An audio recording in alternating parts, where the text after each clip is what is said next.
Eh bien la Passat maintenant se décline en version hybride, elle s'appelle GTE, comme la Golf équivalente.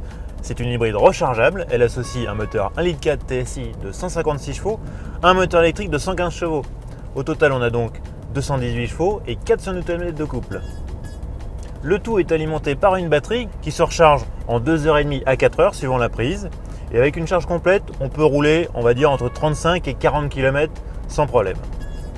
Alors pour piloter le système hybride, on a ici plusieurs boutons qui permettent de choisir différents modes de conduite. Alors on a le mode e-mode qui permet de conduire en mode 100% électrique. On a le mode hybride classique.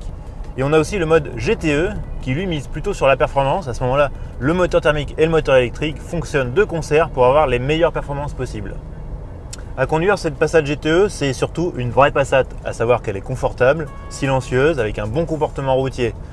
L'ensemble hybride fait preuve d'une grande douceur, on perçoit tout juste parfois quelques légers à-coups quand on passe d'un mode électrique au mode thermique, mais globalement, on apprécie vraiment ce côté très watté.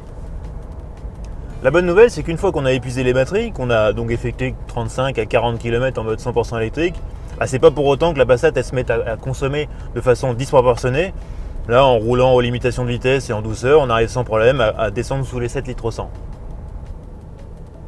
En résumé, si vous avez envie d'une Passat mais que vous ne voulez pas de diesel, cette version GTE, ça peut être un bon choix. Surtout si vous faites moins de 40 km par jour, parce que dans ce cas-là, avec un peu de chance, vous allez consommer 0 litre d'essence et du coup vraiment optimiser votre budget.